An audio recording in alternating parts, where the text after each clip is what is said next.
There's a part of me that feels like I need to go back and read it again, but at the same time, whatever, there's so many books in the world. I don't know. Ghosts, maybe not ghosts, past things. Just look it up. Look it up. Just all of it. So anyway, too much. Too much. Nobody cares.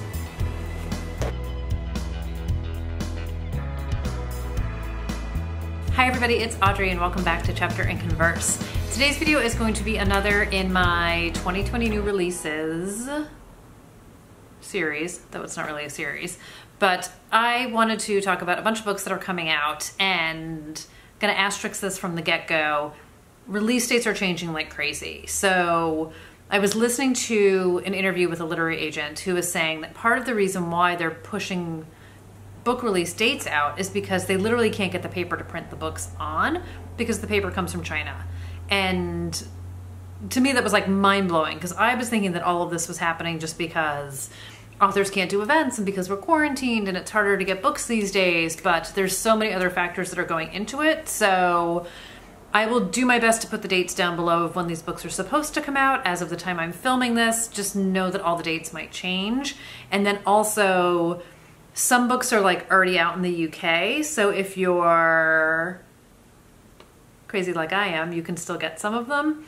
And then some of them are just gonna come out later this year. So what I will say, because you guys know if you follow me that I am an aspiring writer, or I am a writer aspiring to be published. I'm trying to get my vernacular down, but I am kind of wholly obsessed with the authors who write the books and the process, and I go to conferences and I've attended a bunch of online conferences since we've been home. There's been so much access to these authors. They are putting themselves out there so much, which is just great. There's so much free content to consume, but I love listening to them talk about how they come up with their stories and how they write and their routines and their craft and their advice and all of it. And one of the biggest things, you know, as someone who wants to be in this industry and knowing that it is suffering so much right now,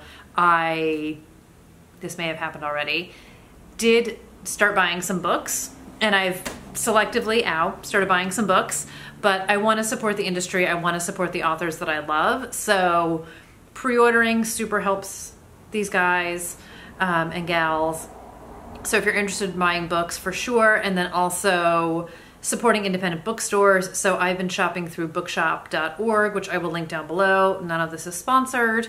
I have bought from Book Depository.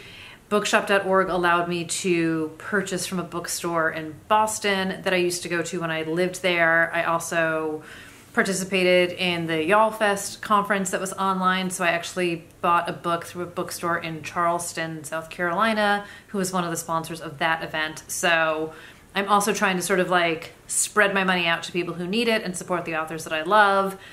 Small little sidebar there, but anyway, let's get into the books that are coming out in the next couple of months that I am super excited to read.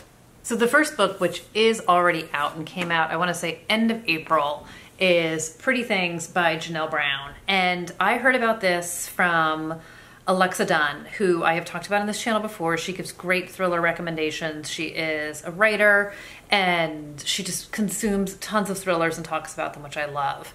And this one just totally intrigued me and I wanted to be supportive, so I bought the book. So a little bit about it, gonna keep it vague. So it says two wildly different women, one a grifter, the other an heiress, are brought together by the scam of a lifetime and a page turner. So it is Nina is the grifter, Vanessa is the privileged young heiress, and then I wanna say, I don't know who the guy is, and this guy Lachlan. So all of their paths collide on the cold shores of Lake Tahoe, where their entwined lives give way to a winter of aspiration and desire, duplicity and revenge. So this just sounds great. I am all for giving a new writer a chance. I've heard great things about this. I know I said I wasn't gonna buy books by authors that I don't know, but I lied and I bought this and I'm excited about it.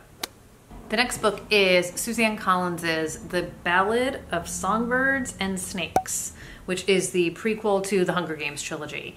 And this is about President Snow before he was President Snow. And I believe he is 18 at the time.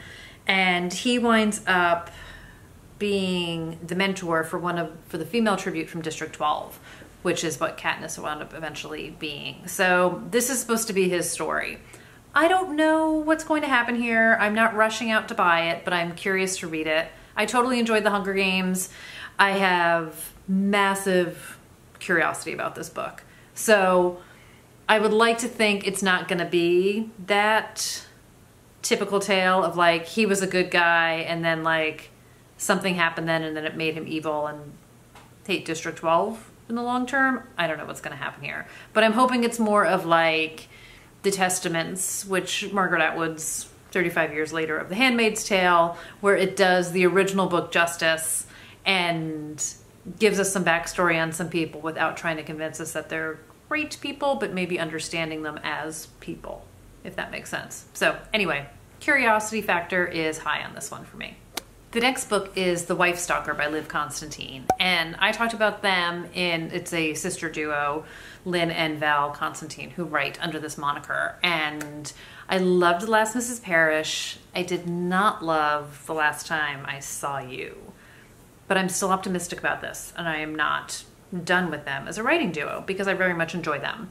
And this is about a married guy in Westport, Connecticut, and his wife and their kids, and apparently Leo is his name. He has been just sort of like depressed and not himself, and this new woman comes into town, Piper, and suddenly he is just all better and divorces his wife and wants to live happily ever after with Piper. And the ex-wife, Joanna, is not thrilled about it. And she is convinced that like something is up with Piper, and she is looking into her past and goes down a rabbit hole, and she just wants her husband and her kids and her life back.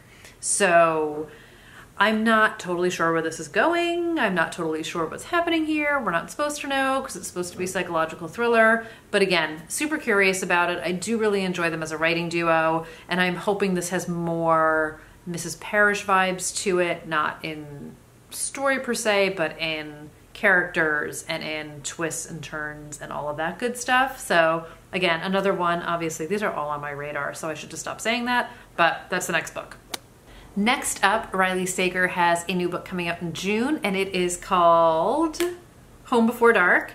And this one, when he was first talking about it, very loosely, very sort of cryptically, he said it was kind of Amityville horror-ish, but not in the way that we think. So, reading a little bit about it, it is about a house, a Victorian house in the Vermont woods called Bainbury Hall. And basically this family 25 years ago moved into it and lasted a couple of weeks, and it seemed sort of haunted and creepy and something was happening. And their father wrote a book about it, and the book kind of rivaled Amityville Horror.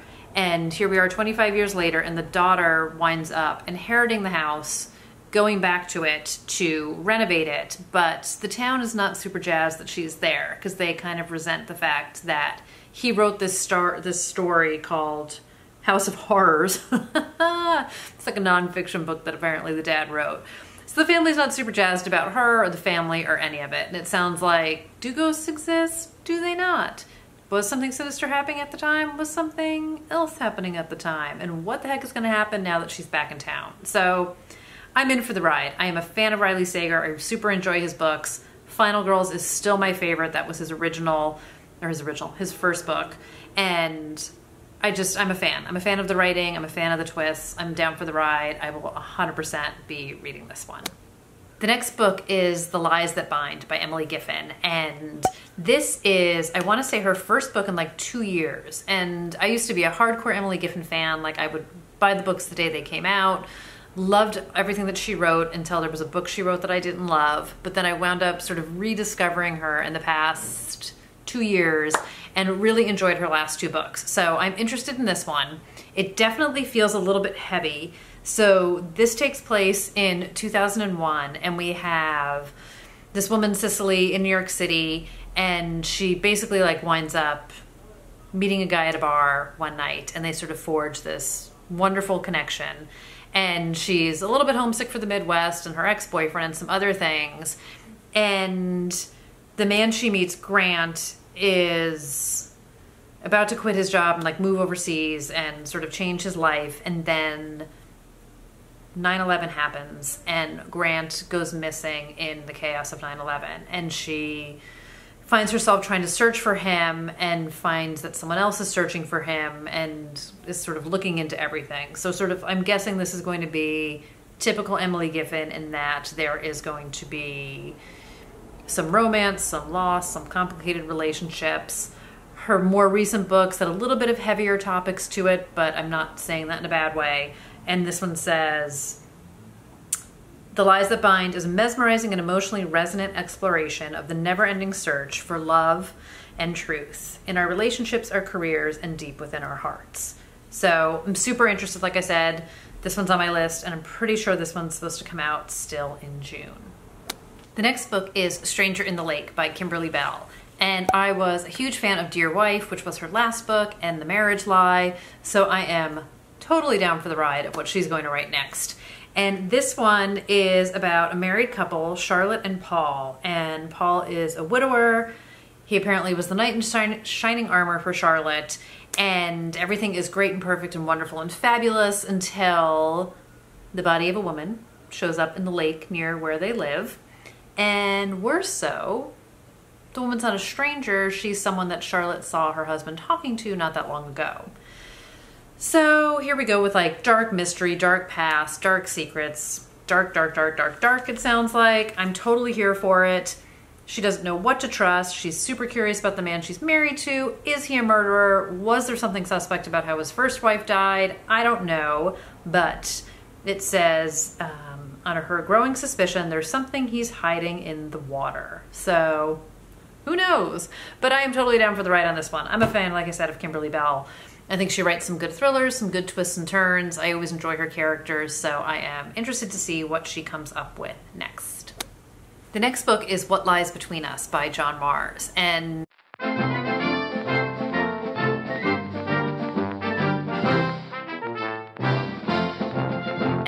I was a huge fan of the one by John Marrs. I have not read The Passengers yet, but I plan to because I just think he's a great writer. And I was watching a Facebook interview with Mark Edwards and John Marrs, and side note, Mark Edwards was doing these like in the bunker interviews with some authors. They're on his Facebook page and they're saved, so I highly recommend watching them. They're really funny, but he did a really interesting interview with John Marrs. It was just fun to watch, and it sounds like this book is not like John Marrs' other books, which kind of had like a little bit of like a sci-fi-ish type of twist to it. This sounds more straight up thriller to me. So it's these two women who live in a house together, and the house has secrets. And it says, but these secrets are not buried in the past. Every other night, Maggie and Nina have dinner together. When they are finished, Nina helps Maggie back to her room in the attic and into the heavy chain that keeps her there. She keeps her chained up. Because Maggie has done things to Nina that can't ever be forgiven, and now she is paying the price. But there are many things about the past that Nina doesn't know, and Maggie is going to keep it that way, even if it kills her. Because in this house, the truth is more dangerous than lies. So I don't know why she's keeping her chained up, but I'm super curious about it. And like I said, I really enjoy John Marrs' writing. I was listening to somebody, don't ask me whose review of this, and they were saying like, if you expect it to be like his other books, it won't be, but I'm not mad about that because I don't need a one-trick pony kind of author. I like authors who try different things, who branch out, who give it a go. He's written a bunch of books. I think he is just a lovely, wonderful writer, and I am excited to pick this one up. I don't know if it's out here yet. Probably not. Or, I mean, if it's out in the UK yet, but either way, on my list, on my list, on my list. The next book is a little bit obscure. I came across it randomly. It's obscure to me, at least. I hadn't heard of this author before. And this is Three Perfect Liars by Heidi Perks. She's written other books before. She is new to me, which I'm happy to find somebody new. And this is about three women, it says, whose lives are turned upside down in the aftermath of a horrifying fire which destroys a successful advertising agency and threatens to expose a tangled web of lies. So I don't really know. So we've got Laura, and we've got Janie, and we've got Mia. and they all work at this agency together, and it sounds like there's a whole mess of dark secrets, and I don't know if they like set the place on fire or what happened to burn this place down, but it's getting some good reviews. It's getting a little bit of hype. I am always down for finding somebody new to read and give me some psychological thriller, and I am there for it. But the title, the kind of the book cover, all of it kind of caught my eye when I was doing a little perusing, so I am tacking it onto my list because I can. The next book is The Last Flight by Julie Clark. Part of me feels like I already talked about this book, but I'm not quite sure. So this is another one I heard about from Alexa Dunn's channel, and this is about two women who are both basically trying to escape their lives for different reasons, and they wind up switching airplane tickets. So neither of them are going where people might think to look for them, and then one of the planes crashes. So one of the women dies, stumbling, and the other woman winds up sort of living the life of the woman whose ticket she took. So this sounds super twisty. I am totally intrigued by this. It's two women trying to disappear, and they sort of have like this chance meeting at the airport, which kind of gives me the kind worth killing vibes. So I don't know what all is behind this, and I don't want to know because that's the whole point of the thriller, but this one has been on my radar. It's still supposed to come out in June, so I am really excited to pick this one up and see what it's all about, and another new to me author. And then the last book I wanted to talk about is also one that I already picked up, and it is The Guest List by Lucy Foley. And I mentioned this in my April wrap-up also because I read The Hunting Party. So The Guest List was supposed to come out in the US, I think in May, and it got pushed, but I wound up buying it from Book Depository. So this is another kind of isolated mystery. This is a group of friends off the coast of Ireland for a wedding, and somebody gets murdered, and it sounds like everybody's a suspect. So you guys know, if you watched my other video, I loved The Hunting Party. I loved Lucy Foley's writing. I thought the characters were great. I'm expecting this to be unlikable people doing unlikable things. I love locked room or isolated mystery, whatever we want to call it. So I am down for the ride. It is kind of taking all my self-control not to dive straight into this, but I'm reading something else right now. So when I get there, I'm going to get there, and I will let you guys know what I think about it. But if you are interested and you can't wait like I couldn't, you can get it on Book Depository, not sponsored, and it will be out in the US soon enough. But I'm excited to jump into this one too. So that is going to do it for a bunch of books that are coming out. I know it is not all inclusive. I'm sure I missed a ton, and maybe I'll just do another video when I figure out everything that I'm missing. But there's just so many great books coming out. Like I said, I uncorked the champagne bottle of book buying, and I can't get it back in, and I am just gobbling up so many things right now. So let me know what you guys are looking forward to. Is there a new release that's sort of top of your list that you can't wait to get your hands on? Or maybe you already got your hands on it through NetGalley or Book Depository or something else. But let me know what you're excited about. And let's just talk about it all. Let's talk about all the great books that are coming out. But thank you guys for spending some of your time here with me today. I hope everybody is doing well. Much love, hugs to your friends, your families, to all of you guys, and I will see you guys in the next video. Take care, everybody. Bye.